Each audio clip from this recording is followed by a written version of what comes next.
This is the Thunder Underground podcast. This is episode number 45. I'm Trent, and I'm joined by Jason. How are you? Hello. I'm doing great. Doing great. Tired, yes, but great. Very tired. We've got CJ Pierce on this episode. Yes. This is a good one, we promise you. Thank you for tuning in. If you're a Drowning Pool fan and this is the first time you heard of us, welcome. Yes, thethunderunderground.com.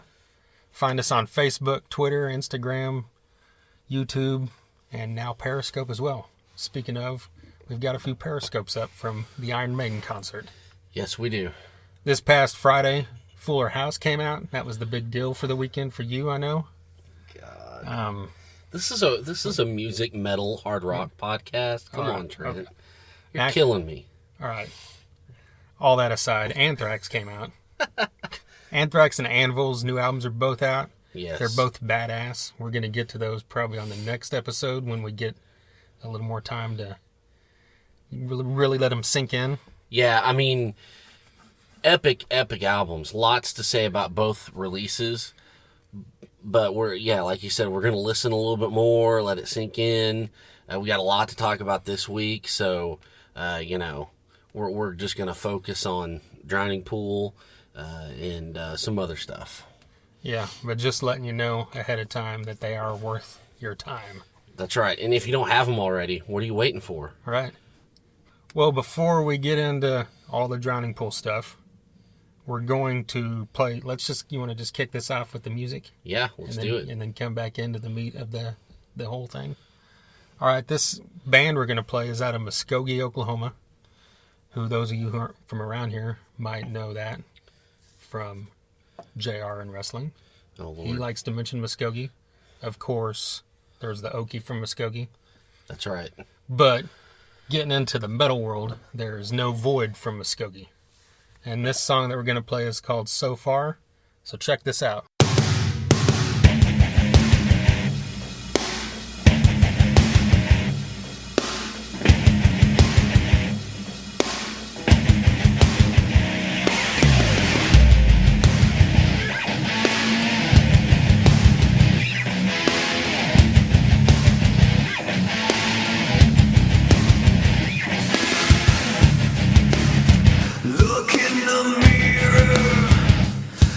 You'll see the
Right, once again, that was So Far from No Void out of Muskogee, Oklahoma.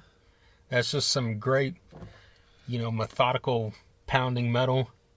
It's got a great groove and even runs into a great memorable chorus where you're, humming along or singing along by the end of it. Oh, yeah, it sticks in your head. And it's got a really cool kind of middle, mellow kind of part, almost kind of southern rock type kind of thing before it goes back into it. It's a great song.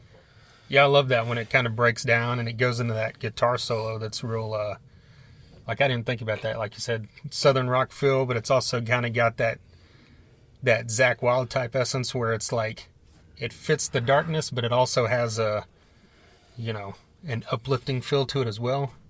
So it's really cool how right on. It kind of goes into that and then goes right back into that pound, that metal pound, that bum, bum, bum, bum, bum, Fits the darkness. Okay. Yeah. All right, Trent. You're on point today.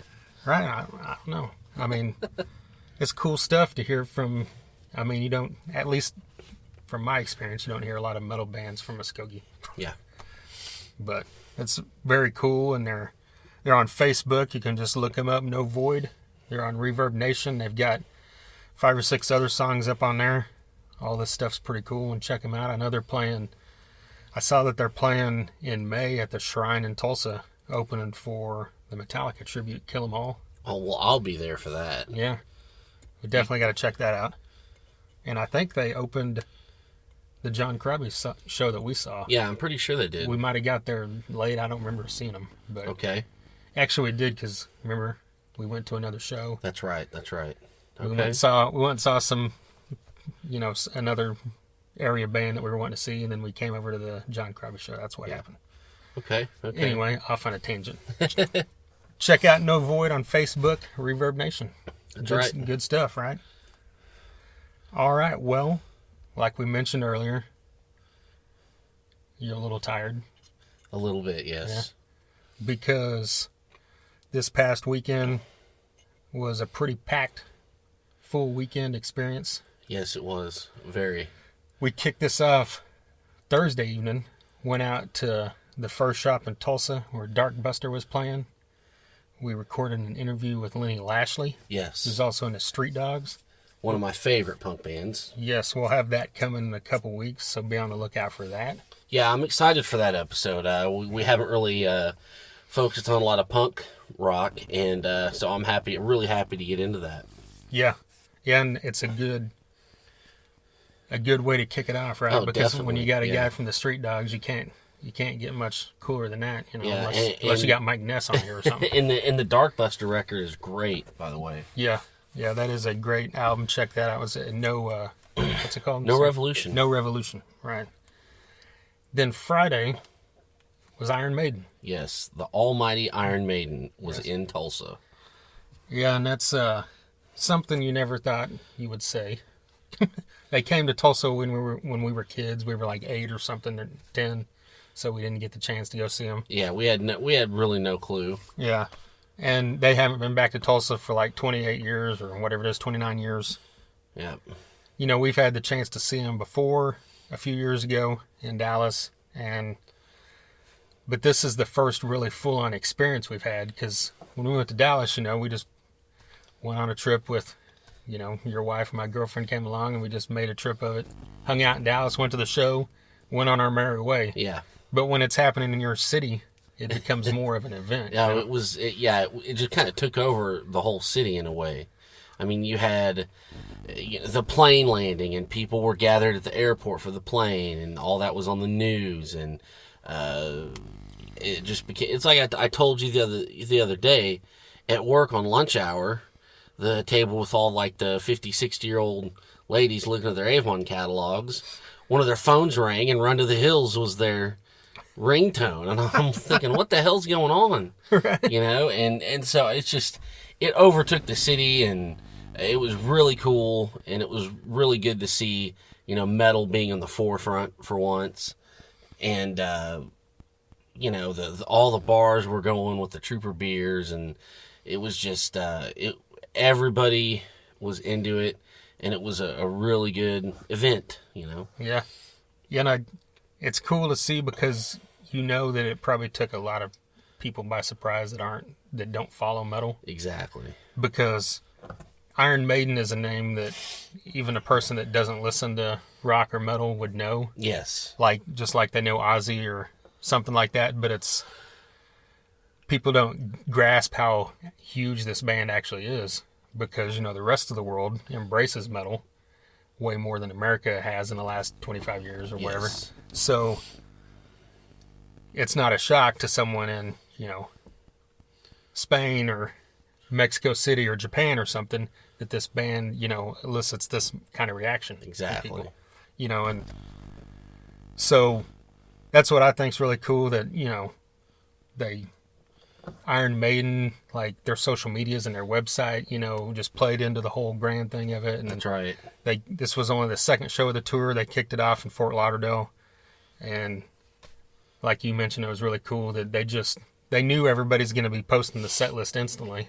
Yes. Because everybody's curious about it. So Iron Maiden just made a big deal of it. And every song that played, they posted an Instagram picture and Facebook picture and Twitter what song had just been played. So by the end of the show, you knew every 10 minutes what the next song was, Yep, and Iron Maiden had control over it, not all the internet trolls. Right. Yeah, so, you're a fan, you look into that, and you know what you're going to hear, but you're still excited regardless. Oh, yeah, totally. It's not like, the old days where you had to guess and hope they're going to play something you like. Yeah. But Well, for me, I'm like that anyways. I always look up bands' set lists. I can't help it. I can't help it at all either. And in a way, I kind of like it. I like knowing what's next, and I like knowing, I don't know. It's just, I don't know. I kind of like that. I know what's coming, and I'm getting, amped up for it. So I just, like you said, I can't help looking. And they had a great set list. I thought it was a great set list. Yes, it was very heavy on the new stuff, on their new album. But hey, it's called the Book of Souls Tour for a reason. right. And it's not like those songs suck, because they're great. Right. So, I mean, it just made for just a great mix of new stuff and the classics. And it was a way more memorable experience than Dallas. Oh, yeah, definitely. And I had a better view in Dallas than Tulsa, but still, it just, the stars lined up just perfect. And, I mean, it was just a very, very cool night. Yeah, and we, like you mentioned earlier, the bars made a big deal out of it. Iron Maiden's even, with their promotion of Trooper Beer, they have a bar or two in every city that they bring the beer into and do an official pre-party. Yeah. But at least downtown, from what I saw, there was at least 4 other bars that were having a pre-party. And there was probably more than that. It had to be more. And just everywhere you turned around downtown, you could buy a Trooper. You know, who knows if that's going to continue, but hope, whatever. Exactly. But yeah, it was cool. We went to, we'll have to shout out as always, the Downtown Lounge. Always shout out them, yeah. We of course picked them because we know it's a cool place and we like to support that place. And we went over there and met up with some friends, hung out for a little bit, and then I took off before you did. Yeah. Because should I tell this? I guess tell this story. Well, yeah. Right on. Yeah, I joined the fan club so I could get tickets as soon as they went on sale, make sure I got a floor ticket. That's right. And when you join the Iron Maiden fan club, you can sign up for First to the Barrier, which is anyone that's in the fan, any show you're going to, if you're going to 1 or 30 of them, you can enter for every single show. And they just, I don't know if it's random or the first people to do it or what, but they pick 60 people, and those people can bring a guest as long as they have a floor ticket. And you can get in the venue a few minutes before everybody else, so you can get right up front. Right to the barrier. And we got over there probably an hour before they let us in, maybe a little over an hour. And there was probably already 50, 75 people in line in front of us. Wow. And by the time they were letting us in, there was probably 200 or 300 people in line behind us. And I'm like, these obviously aren't forced to the barrier people. They're just people that are in line because they saw a line. So I kind of thought that was funny. Yeah. But all the people around us were obviously in it because the guy walked around, checked our names off, gave us the wristband, And the cool thing I thought was literally there was no one around us from Tulsa. Wow. That, at least in our area that we were talking to or see, there's, people we knew behind us, Kevin Graham and Rachel Graham, they were behind us. But they're from Arkansas, so they're not even from Tulsa. And then everybody else around us was the guys behind us were from Mexico. People in front of us, one dude was from, I think it was from Russia. And, wow. And then these other guys walked up. I didn't really get where they were from, but they obviously weren't from here. Yeah. And just, the whole experience, it just made you feel like back in the day, when we went to shows and you stood in line. Yeah. So you could get in there. And it was the same type of vibe, just like it used to always be, Yeah. And I guess, that goes on at every Iron Maiden show, obviously. Because the line was packed out anyway from people that, had floor seats, I guess, that wanted to get in there early. The main lines, so they could run down there. Yeah. And they were, believe me. Yeah. And I don't think I told you that. Once we got in there and got down there in our spot, it was literally like less than 5 minutes later is when they let everybody else in. And turned around and saw it. And it was like, you saw it was weird looking back at a venue like that and no one being back there in their seats or anything. But then all of a sudden there's just these people like running down the steps. Just a surge. Just a surge of people just so they could run to try to get up there too, Oh, man. From where I was, I left later, and I thought, well, the show starts at 7:30, so I walked over there at 7:15, and there was both lines to get into that place were wrapped around the building, and I wasn't having it. I wasn't going to stand in all that. Yeah. And so I went back to the bar, and I was like, well, I'll miss the opening band, whatever. I just don't want to stand in that line. And I went back an hour later, and there was no line at all, so it worked out. But I've never seen lines like that at a show in quite a while. It was crazy. Well, so you didn't see the opening band at all, right? No, I didn't. Right. I saw them, the Raven Age, which, if you haven't heard of them, one of the two guitarists is Steve Harris's son. Yeah. So that's probably how they got the gig.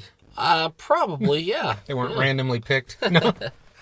Anyway, they're a good band. It wasn't, they remind me kind of the whole Scandinavian metal type thing. Okay. There wasn't any, it was all clean vocals, but it kind of had like a Soilwork vibe. But Gotcha. Don't mistake and think they're anywhere near as good as Soilwork. They were good, but they weren't great by any means. Yeah. But I say if you're going to a show in the future, get there early enough, they're worth seeing. Okay. They're a cool band. And the other cool thing, like I said, besides meeting all those people in line, once we got up there to the front, I got one person in front of me to the barrier. And, we were obviously stuck there for 4.5 hours. Wow. So before the Raven Age and in between them and Iron Maiden, I was talking to these people. And the same thing, the people around me were fan club members from like San Antonio. One guy was he lives in Texas now, but he's a Russian. Wow. And I think the other people down the way were from, I think I heard Chicago. I don't know. But it was just this big group of people, and all of them, the guy in front of me, he had said he had seen Iron Maiden like 25 times, and they're going to see him 8 more times on this tour. That's insane. And he's like, and that's nothing. These guys down here, and he pointed at some fan club members he knew. He's like, they've seen him like 88 times, and wow, all this, and hey, I've seen Tesla 25 times, but that's a little bit different. Tesla, comes to Tulsa or Oklahoma City or Joplin or Wichita or Dallas, at least once a year. Yeah. Whereas Iron Maiden, it's like you're going to see them once every few years in your area of the country if you're lucky. Or you're going to have to go all over the place like these people did. Yeah. Or that's dedication big time. Yeah, that's, as Jimmy Josta would say, as diehard as they come. That's right. Hashtag that shit. Yeah. Well, so we kind of talked about the lead up to this. Yeah. You mentioned the set list was awesome. Yeah. So, is there anything about the set list that you didn't like? There's nothing. Nothing. Okay, that's nothing. what I would think. I thought, like I said, even from my vantage point, there wasn't. Yeah, I had a side view, but there was no side curtains, so you could see everything. You could see the screens. It sounded great. I mean, I really liked the Book of Souls record, so I dug all the new stuff. Yeah. And they played some really cool classics. It was just a memorable night, with the big giant Eddie coming out and walking around. And Yeah. I mean, they put on a show like no other. Right. Yeah, and the Book of Souls songs, that they play 6 of them, and there's 12 songs on the album, so they play half of it, and I think they did a perfect job of picking the right 6. It's like it was pretty heavy on the early part of the show, right? I think they did all 6 of them within the first 8 songs, maybe 9 songs, and 3 of those songs are pretty lengthy, but it's just like when you see any great band, you get lost in it. Oh, of course. And the 13-minute, the Red and the Black seems like 5 minutes, because it's so great. Yeah, I mean, well, and that's kind of how the whole thing was for me. A 2-hour set it seemed like it was 15 minutes long. You were so lost in it, and it didn't seem long because you were enjoying yourself, and you were so just like mesmerized. Yeah. I think Speed of Light was great. Yeah. Tears of a Clown, that's one of my favorites. That's just got a great groove, a great riff.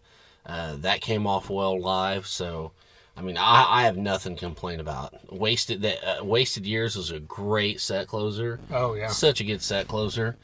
I like Fear the Dark, even though you said that I used to say I didn't like that. I don't know where that came from.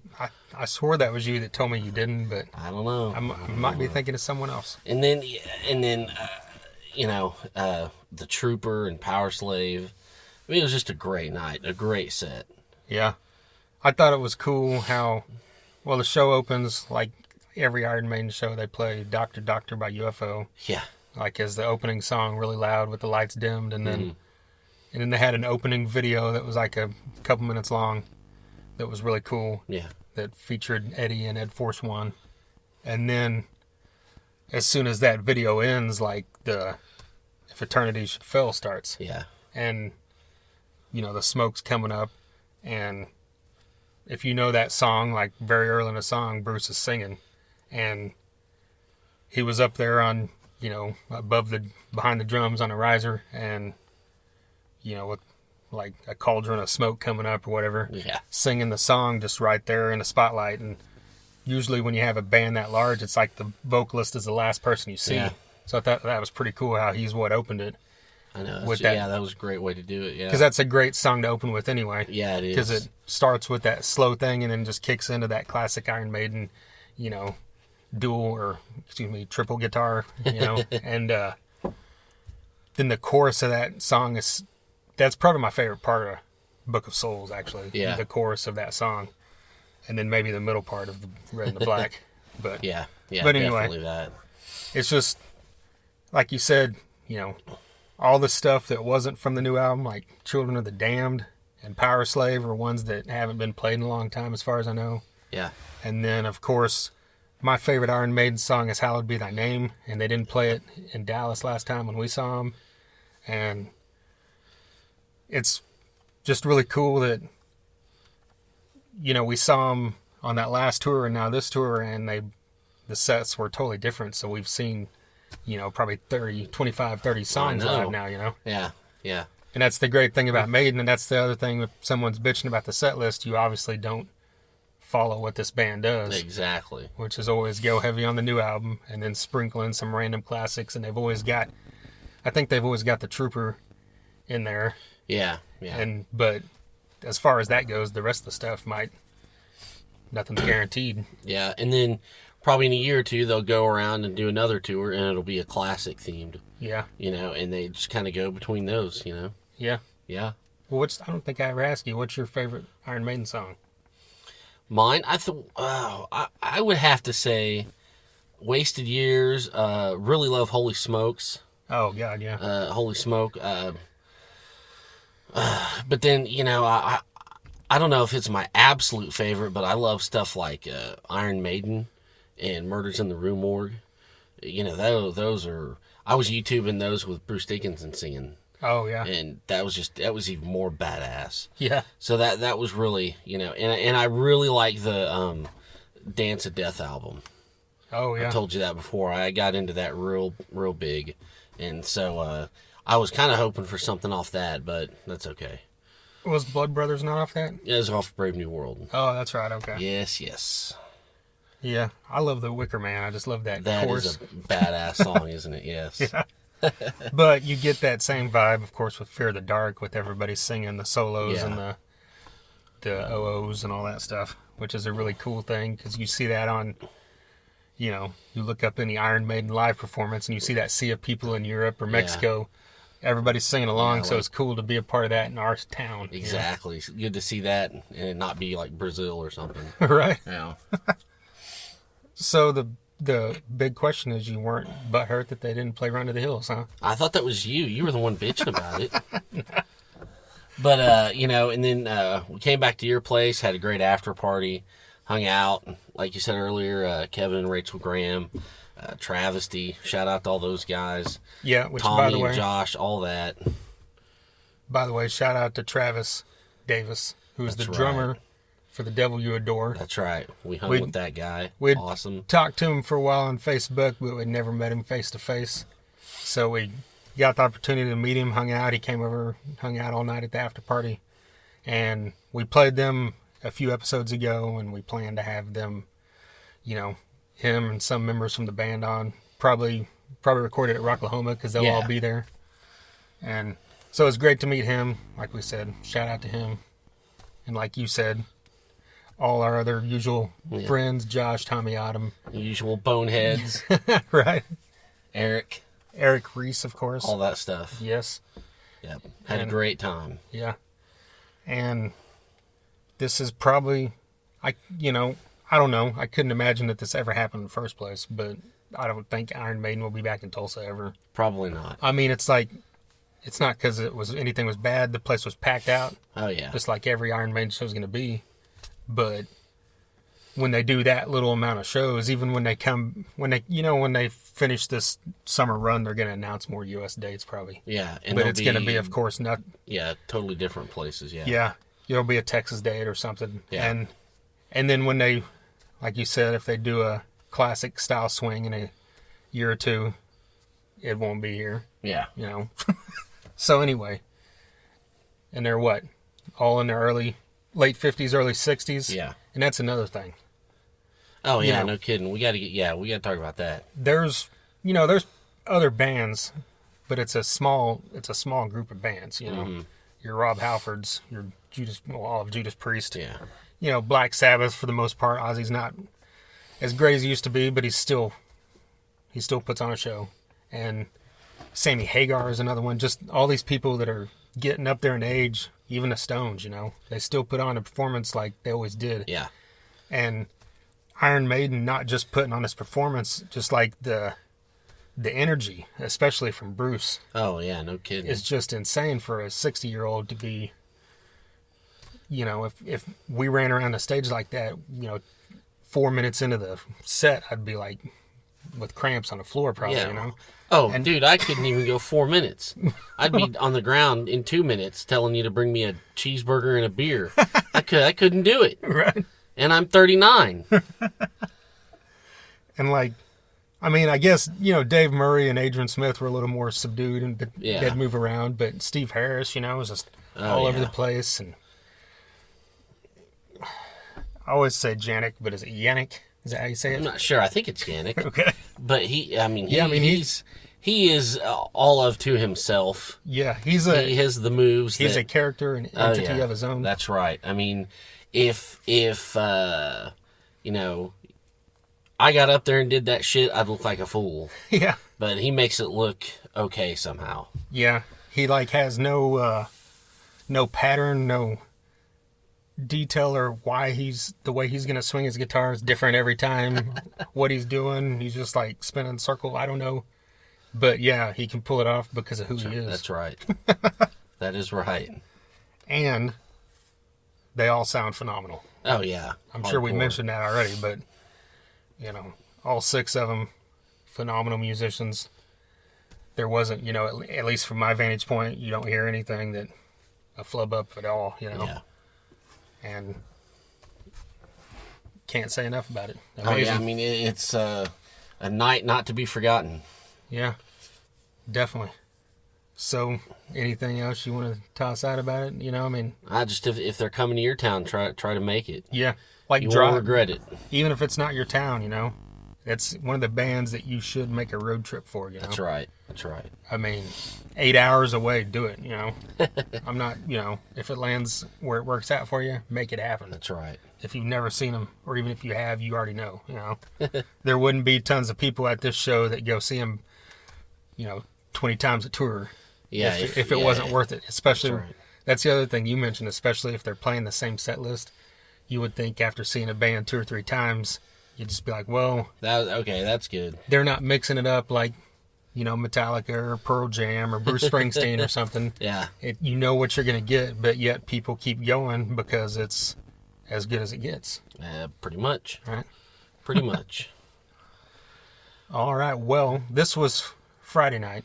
Yes. Then we had, like we said, this after party all night long. And if you go on Periscope, you'll see some pretty awkward, idiotic after party video. Yeah. I might need to go back and look at some of that. I and think delete there's some one of or it. two you should take down if you haven't already. Okay. But we'll get into that later, or not. Who knows? Right. Thunder Underground, all one word on Periscope. Well, we slept all morning, then got up, and me and you went to Oklahoma City because Drowning Pool was playing at the Diamond Ballroom in Oklahoma City. Yes. It was Drowning Pool and Audiotopsy and a bunch of other bands, but then when we got there, found out there's no Audiotopsy and no one really knows why. Yeah. Even Drowning Pool doesn't know because we caught that conversation at the end of her. That was one of their big questions of the night is why aren't they here? Right. They're on the flyer.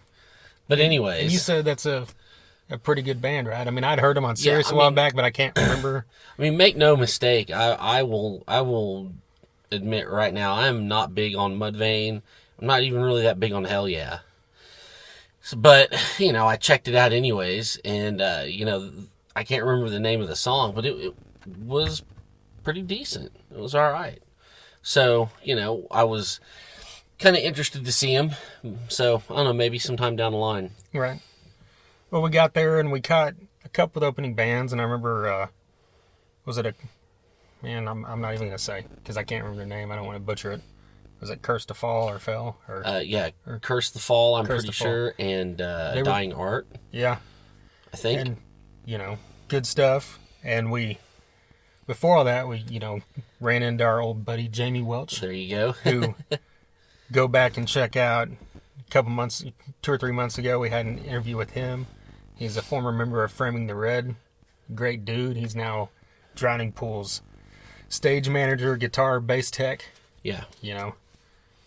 And he's Like- enjoying it. Yeah, like we mentioned on an earlier episode, he's got a great head on his shoulders and great mind for the music business, and there's nowhere to go for this dude but up, I think. And he's just going to keep climbing, I think. It's a name people will probably know as a household name here in a few years. That's my claim. Well, we hope so. Right. It should. Yeah. Well, we'll get into that in a minute, but Drowning Pool's a band that, like, when that first album came out, I really dug it, and I've liked everything they've done, but I just kind of, after that first album, I thought everything was, it was just good, but it didn't jump out at me. Yeah. But this new album, Hellalujah, Oh man, like, really jumps out at me as it's like it's back. And he kind of gets in that interview. He feels like, this is back where we should have been, after Dave passed away. Yeah. And yeah, it's a barn burner of an album for sure. yeah, it's strong from start to finish. It's got the classic Drowning Pool sound, and it's got a few songs that are a little different. That's another thing he talks about in here. And you know me, I'm a massive Soul fan, massive fan of Ryan McCombs. Yes. So when he joined, I thought, I'm gonna love this, but it didn't jump out at me the same way Soul did or the way Drowning Pool did before him. Yeah. And so I was glad he went back to Soil just because I love Soil so much. Yeah. And then I think, Jasen Moreno really fits Drowning Pool better than Ryan McCombs did. Yeah, he does, and he sounds great and is great on this record. Yeah. And the album before this was good too with Jasen. This is his second album. But like we mentioned, this one just is at another level. And I know it's having some success. It's got a ton of critical acclaim. Yeah. I haven't really seen anything negative about it, which is a great thing. Yeah, definitely. And like we just said, both of us love it. And they're playing the new songs live and people are responding. And I know they've had tons of shows on this tour with packed houses. And, Diamond Ballroom had a lot of people in there. So it's good to see, no matter what it is, what style of rock or metal, anytime you see a house that's full, it's a good thing. Yeah, you get a good feeling. Yeah. So, we got anything else we want to talk about, or we want to just jump into this thing and talk when we get back? Or what? Just ready to jump into this interview. All right. We've got CJ Pierce coming up, and I'm going to say something now that you're going to groan at. Let the podcast hit the floor. Okay.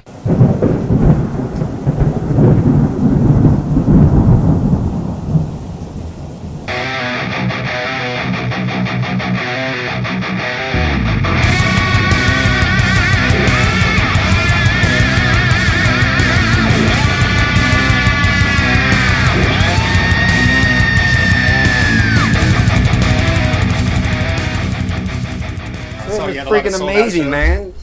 Sold out houses shows, and packed houses. The fans are really receiving the new record well. Yeah.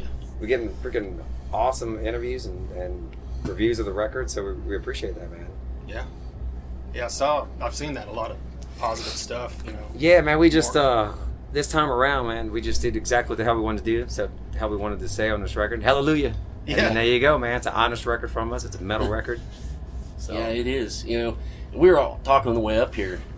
How is it the band hasn't a band name or a song or a record not been Hellalujah yet? I know, right? That like so it just perfect. rolls perfect. Yeah, it's going to be a cool title, man. And the artwork too, man. Brian Mercer did that stuff, and he just nailed it, man. So everything just really fell into place. We got Jasen over 4 years ago, and I love the Resilience record, but that was the Get to Know Each Other record, and it's a great record, great tunes on it.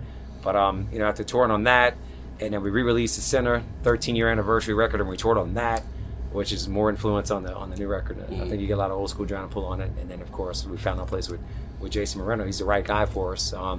Took us a good 10 plus years after Dave to find him, but we got him now, and we're having a great time. I haven't had this much fun since Dave Williams, man. Honestly, it's been killer. That's cool.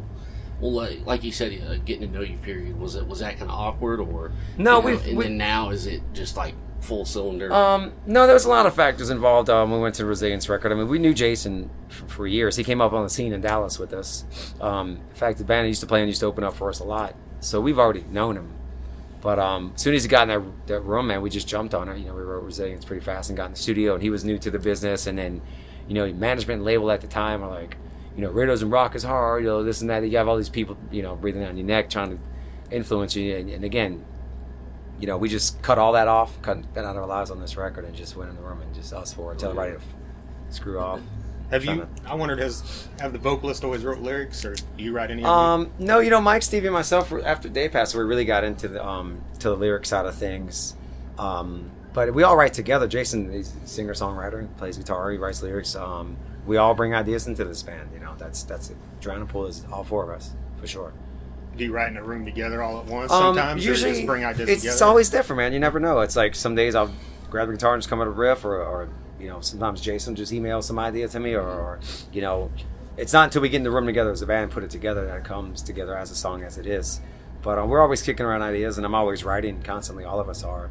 So, some songs it's a little bit more this person, a little more that person, but at the end of the day, we all put our stamp on it. Yeah. I was going to ask about Snake Charmer. Yeah, that's a cool song, and it's got that kind of, those lines are kind of Eastern influency. Did you want to do that, or did you just kind of come up with it? And because it sounds like a Snake Charmer. I have a sitar in the way background. I'll blend it in there. Probably could have mixed it higher, but I like everything to be blended pretty equal. No, that's one of the ideas that Jasen actually came up with.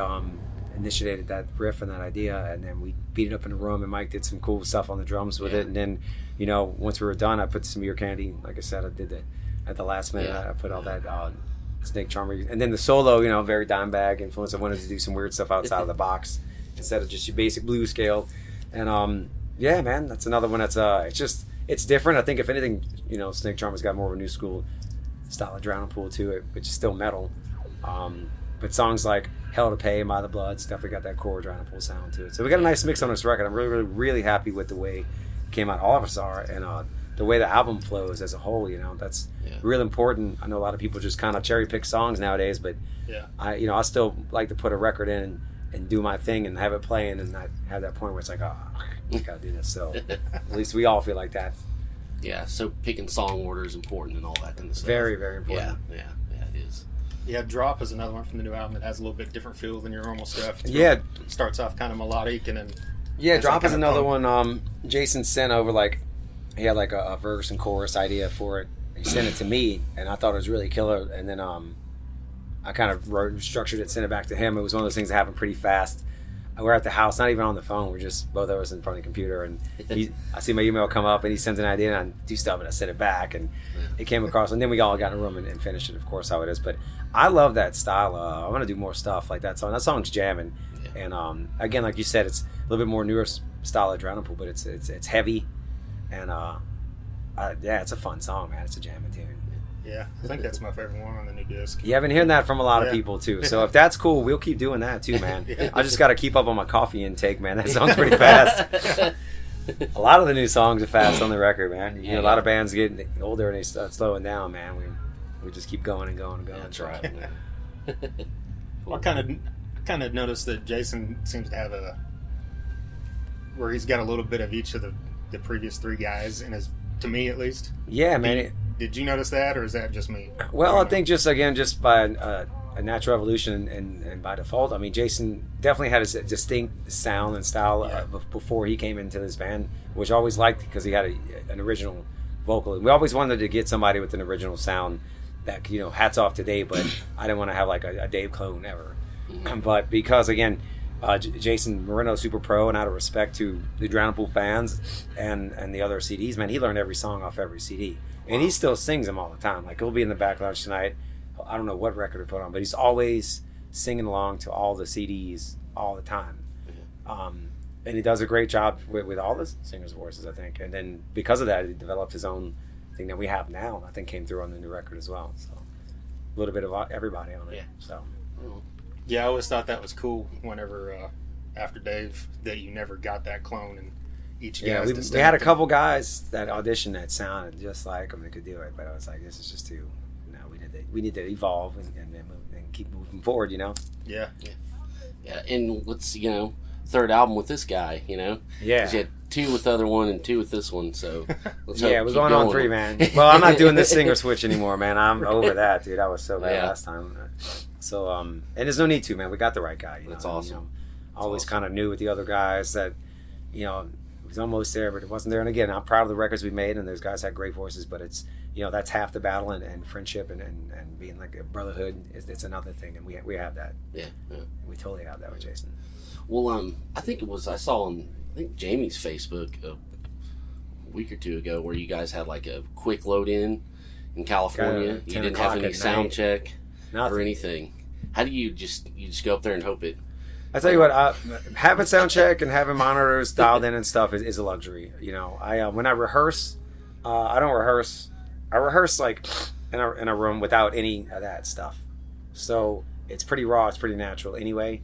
So when we come out here on the road, and some of these, like tonight, man, it's got a great sound system. It's got a great monitor system. Everything's pristine. But I'll throw and go. I've been throwing and going. We all have like other side projects that we do as well, and I do stuff for my brother and those shows. I'm not headlining and doing the big show. It's throw and go all the time. Yeah. So it keeps it real, man, and I love that aspect about it. But sometimes you got to do whatever you got to do to make the show happen, man. I mean, we got in there late. We threw that stuff on stage and got on it, man. Yeah, it's like a rolling sound check kind of thing. Yeah. Just go for it and hope it all works good, man. Yeah. So far, we've been lucky, man. Our shows they've been really great. Like, there's a lot of people in here. It's just you always hope that things will take off again, and then it seems like they are, man. So yeah. Plus, you always, every time we did the switch, even when we switched with Jason Gongos, even with Ryan McCombs, it's like that first record. It took a minute for the fans to kind of soak it in, and it Yeah. seems like we passed that stage now. Oh, Like, definitely. they get Jason. You have to see it too, man.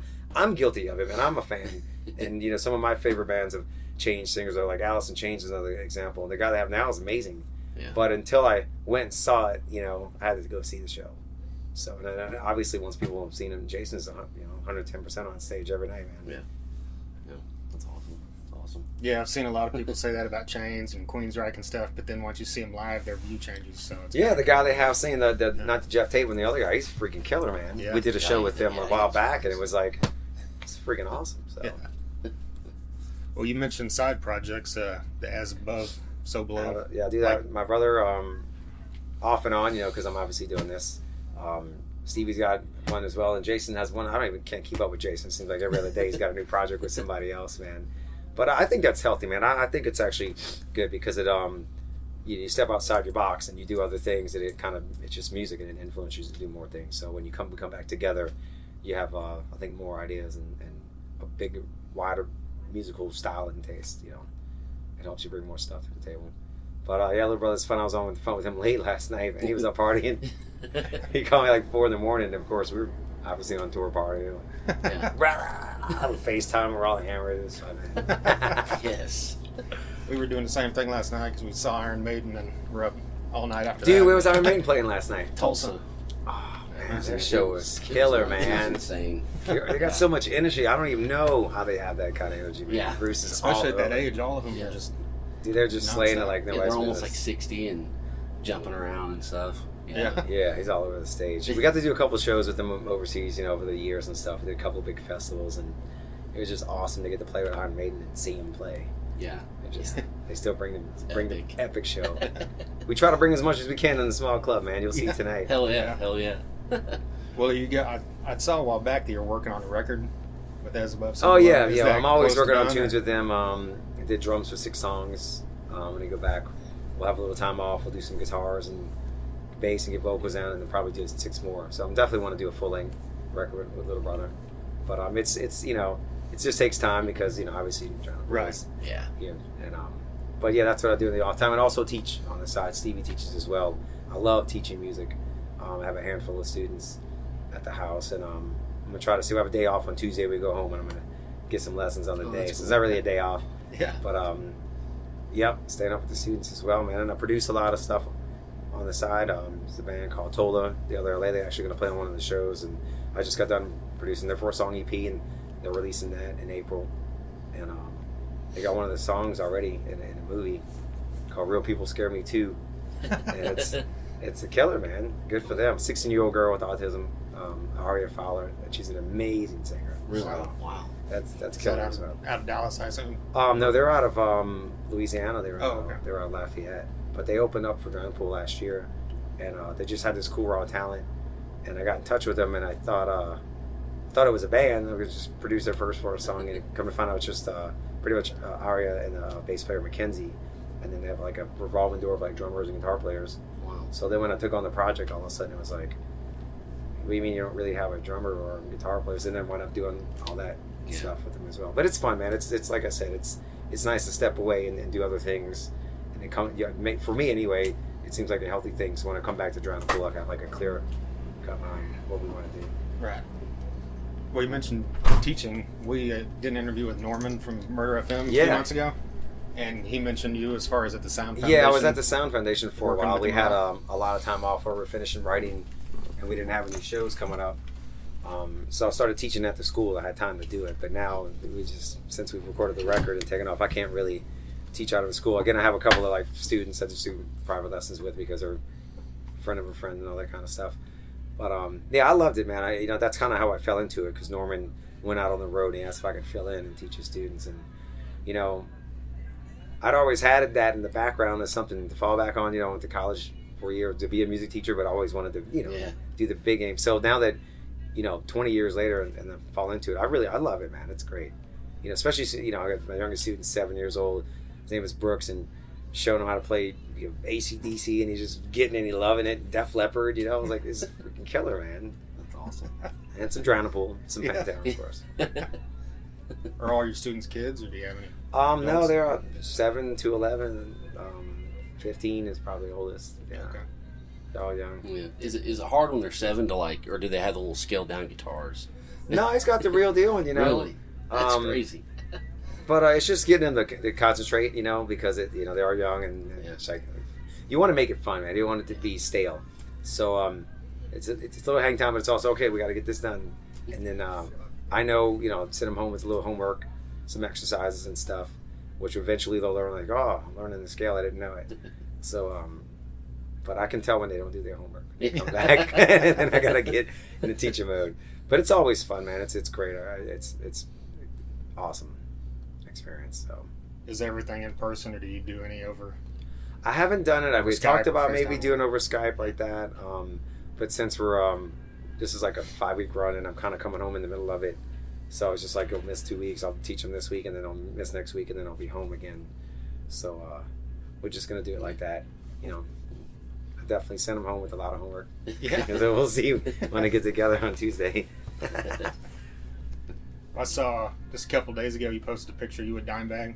Oh yeah, well, Yeah. somebody Yeah. sent that to me. I don't know where they found it, and I put it up on there, man. It was killer, man. I A was lot of wondering great if you had times.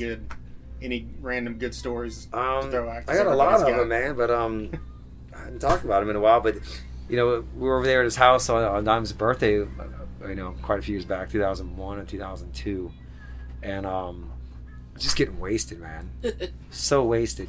And whenever you passed out at his house, he would blow you up with fireworks and stuff. It's all good. So I knew I was going to come. I passed out in one of the rooms, and I'm hearing stuff blow up. And in my drunken state of mind, I went and climbed into his bathtub, and I closed the shower curtain, and I passed out in his tub. And I wake up the next day. It's like 5 o'clock. Nobody's around. I'm in Dime's house. I'm like, oh, what's going on? And then he comes walking out of his bedroom. I'm like, morning, Squeege. He always called me Squeege. Thought we lost you last night. Couldn't find you. Fell asleep in his tub, man. It was great.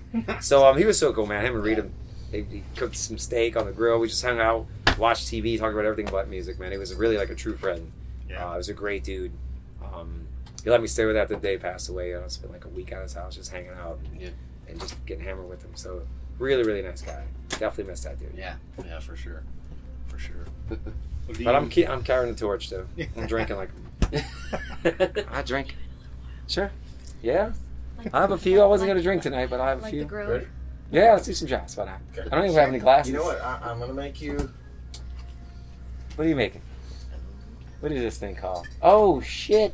We got some fancy stuff on it. When did that come? I wasn't there this morning. Oh, you fancy, No, huh? it wasn't. Double fisted, bro. Are we gonna make some I'll be martinis? right back. I gotta go get some ice. I'll make you guys cocktails. Let's make some rocktails, man. Just remember, I'm climbing. What do you have nothing to climb on up there? Oh, I found stuff to climb on. You Yeah. know me, I'm a monkey. Don't fall down now. No, I don't fall. I land on all fours. Do you guys still?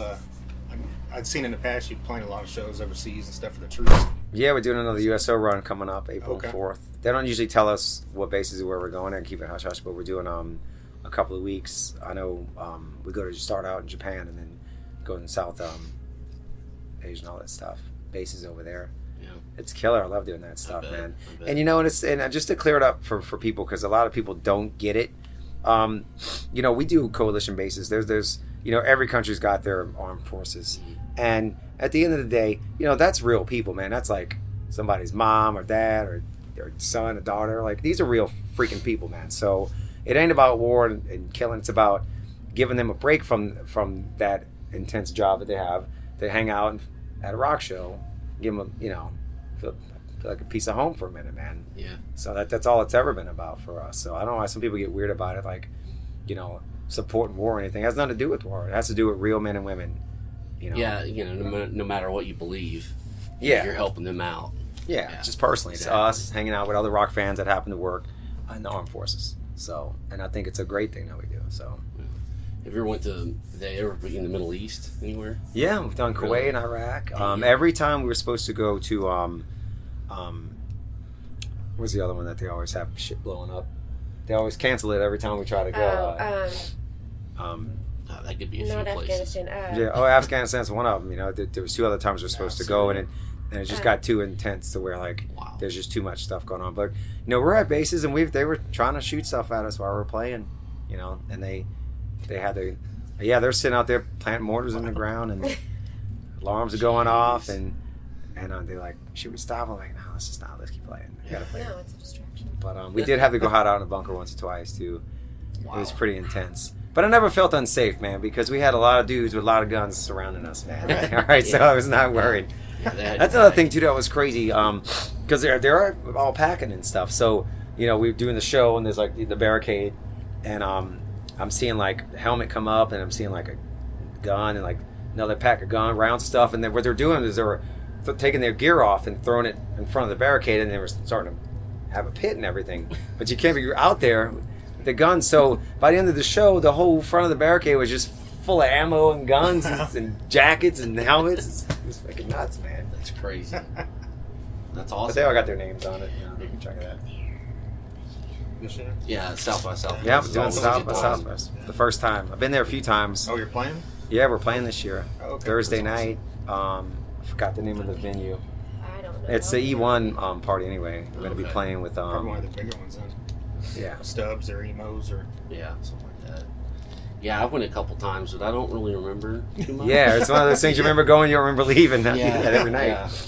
Yeah, All you have a drinking, list no of- sleeping. A list of bands you want to see, and you end up seeing maybe one of them if you're lucky because you get lost. Do you remember the creepy dude from the Grove in the mustard-colored suit that really tall with his little circly ears? And Oh, yeah. Oh my god!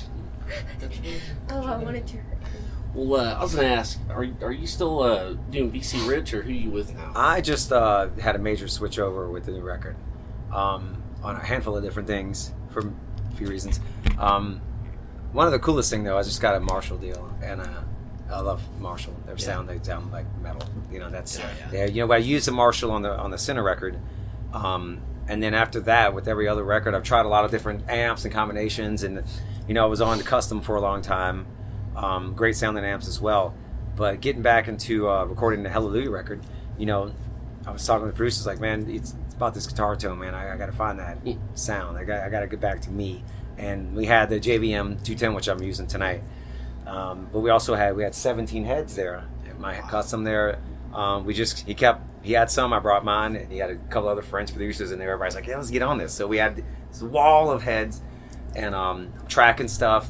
Different combinations of amps and cabinets and whatever, microphones. So we were doing the blind test, like we'd play it back and listen to it and compare them, and it never failed. That JVM just won out of everything, just as far as like in your face, and it's that tone that I wanted. And it's kind of cool because that's what, again, I use Marshall on the Center record, so I think that's just my sound. I should have just went from there. So this year I just signed up with them. Okay. Nick Bocott, thank you so much. He came out to a show a couple days ago as well and took a bunch of pictures and rocked out with this, man. It was killer. So great to be part of the Marshall family. And then I've been on BC Rich for a long time. I love BC Rich, but they sold the company to another Praxis Audio, whatever. And nice guys over there, but just they kind of changed their whole business model and stuff like that. And in the meantime, became really good friends with a guy named Chris Canella who works at ESP Guitars. And I've known Chris for a long time. And so I just started playing on the ESPs, man, this year as well. Nice. So I'm going to do, they have their styles, but I'm probably going to do some custom paint jobs like I've done in the past with it. Yeah. So I'm all about getting a CJ Pierce custom ESP. So we're working all that out now. But woohoo! Hell yeah. We should have some more of those in the freezer, but yeah, Look at it. Cool, should be man. some up there. We're about to get drunk. Hell yeah. You come on the bus, you have to do a shot. Can't Hey, complain about yeah, that. Maybe we'll put that down. That's the rules, man. Do you want them? I freak out some people sometimes. Like, but I don't Do you want drink. them gluten-free? Yeah. You know who I got to drink last night who never drank in his entire freaking life? Personal trainer. Norman. He did 3 shots. And J6 is sitting there and goes, good? been friends with him since I'm 15 years old. I can never get him to drink. All right. How did you do that, I man? think I remember him saying he didn't drink. He didn't drink it. He never drank before. He told me he'd never drank before. As of last night, you said that? Who'd never drank before? Norman. He did 3 shots with me last night. And I could tell he was like, he had that. Shots of. Well, I had him doing the Fireball. Oh my God. We need Fireball and Baileys. Yeah, we do. I usually stick with the vodka, man. We toured Yeah, over I in recognize Russia that with one, POD. geez. There you go. And man, just like they said in Russia, those people drink the hell out of some vodka. They're not even kidding. They do.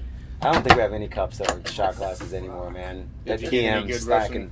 Do you want me to go Any get good some? Russian vodka? Yeah, I couldn't read the name of the bottle, but Yeah. they had this one with a black label on it, and you can get it here in the States. Most places had that one, and but they do this weird thing where they eat when they do a shot, and I'm like, why? So like they had this weird like veggie vitamin dip. I don't know. It was like it's like that's some kind of vegetable weird dip thing. It looked crazy, but it actually tastes really really good.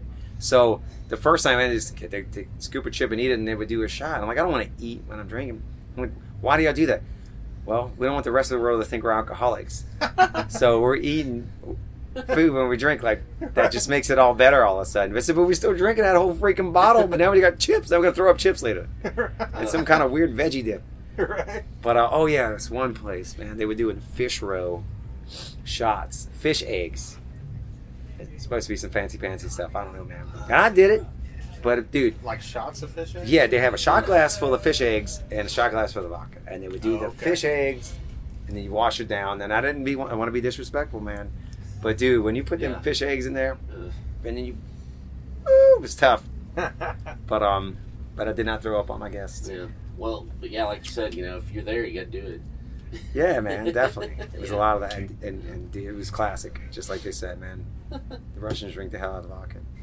They got me hooked on it now. Adam brought back this bottle of Russian vodka, and it was in this book, and you opened it up, and it was the story of the vodka, where it came from, was all in Russian stuff. And then you open one page, and the bottle was in there. Yeah. They're really proud of that stuff, and I'll tell you what, they got good That's stuff, awesome. man. That's really cool. It was really, really good. When they make it the right way, man, you're drinking that shit like water. It's like you don't even know. Pretty much spent that whole tour just hammering. We had to fly every day. It was all 5 shows, 17 shows, no sleep, hammered all the time. Drank my way through Russia, man. It was killing. Had good times. CJ drinking I'm his ex- way through. Did you guys man, always I had a drank fan lot. base over there, or is it something you're just trying to work on now? Or? Yeah, dude, the shows were freaking off the hook, dude. They put a lot of time and money in their clubs. Were nice. 3,000, 5,000 seat venues, man. Packed. Oh, wow. Insane. And it's another thing too, like their security guys, like here, they carry guns. Like they have this dude's holding a big Uzi, just standing at the front door, and these kids are slamming around like nobody's business, man. You would think you'd just be standing there freaking out. Yeah. But I guess maybe they're just used to it or whatever. But dude, the crowd had never been so nuts. They were nuts. And they had the last show in Moscow. Yep. They Any were word on yelling, the ice? come on, Oh, like I see it. playing the bodies, and I jump in that crowd backwards with my guitar, and they held me up, and I rode the crowd, and they threw me back up on stage, man. It was the coolest thing ever. Yeah, Dumping it It here. was so super cool. Thanks for the ice. She's 40 pounds. We're not gonna use all that shit. Well, we got one in the back too. We got to Yeah. fill up. So if you do half and half, Shit. we need some for Thanks, our, man. I don't know what you're making over here. Orange juice and vodka? No, Sounds healthy. Drink some south in your mouth. That's awesome. Oh yeah, some Iowa fans made me this. Iowa, huh? Sweet. Oh, man, we appreciate the interview. Yeah, thanks for having me. Yeah. Getting drunk with Drown Pool. There you go, CJ Pierce, guitarist of Drowning Pool. Yep, there you have it. Very glad to have him on the show. Yeah, quite an honor, quite a privilege, as we always like to say. It's very cool that this band, even through the tragedy with Dave Williams, and then, the singer changes throughout the years. Yeah, It's they the just same keep at it. core. Yeah. All 3 of the guys in Drowning Pool, have been there since the beginning. Yeah.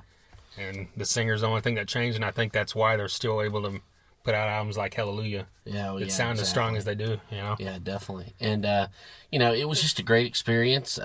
We did the interview on their bus, and they were all just super nice guys and super accommodating. And you just couldn't ask for a better experience, I think. Yeah, and like we mentioned, at least to ourselves, it's kind of awkward walking on someone's bus because, like you said, that's like their home. Yeah, exactly. And you kind of never know. Yeah, it's like when you go to someone's house for the first time, you feel kind of weird, you sit on the couch, whatever, and it's like, and this is a lot smaller space, so you Exactly. don't want to be the assholes that are in someone's seat or whatever. But like you said, all 4 of them and the other people that were working with them in there were all cool as hell and just treated us like they belonged. Yeah. And yeah. I think one thing that points towards is that, he talked about, we asked him about Dimebag, and he talked about Dimebag, and everybody knows the type of guy that Dimebag was. And CJ Pierce just has that same exact kind of vibe about him. Yeah, exactly. You know, he treats you like your family, even though he's never met you before in his life. Yeah. So. Yeah, that's the way to be. Yeah. And we were honored and appreciated big time. Yeah. Thank you to their tour manager, Cody. Thank you to Jamie Welch, their Definitely. stage manager. And, of course, thank you to Bill from E1, who is their label. And quite an honor. And speaking of Jamie Welch, we've got a podcast coming with him in a few weeks. Okay. We've got a podcast coming with Cody Slane, Yes. who is the Blackwater singer Rebellion. and Scorn. Scorn, yeah. You know, he's in two bands. They're local. One's local and one's area, Arkansas. They're both great. And then, of course, like we mentioned earlier, we've got one coming with Lenny Lashley from Street Dogs and Darkbuster. Yeah. And that's going to be a great one. If you're a punk fan, check. Even if you're not a punk fan, listen to it. He's a great dude. Yeah, great conversation. Yeah. And check us out, thethunderunderground.com. Check us out on SoundCloud, where all these interviews are hosted. It's soundcloud.com/thunder-underground. There are 44 previous episodes you need to go check out. That's You know, right. we've got everything from Overkill, The Obsessed, Warrant, Europe, Insight, Miss May I, Crowbar, Scattered Hamlet, King Shifter. You know, the list goes on and on. That's an impressive list. Yeah, and it keeps getting bigger. Now the list has Drowning Pool. Yes, yeah. Yes. Well, that just cannot suck at all. Right. Well, as always, thank you for listening. You got anything else you want to throw in before we sign out of here? Yeah, just you know, if you're a band and you want us to hear your stuff, you know, email us. What's thethunderunderground@gmail.com. right on? And- Trent will get back to you when he's not busy listening to his Rick Astley records. Hey, I'm never going to give that guy up. But, yeah, send us your music. Let us know if you want us to play it. You know what? Give us a little information about your band. We'll shout it out and listen to it. You know, that's Definitely.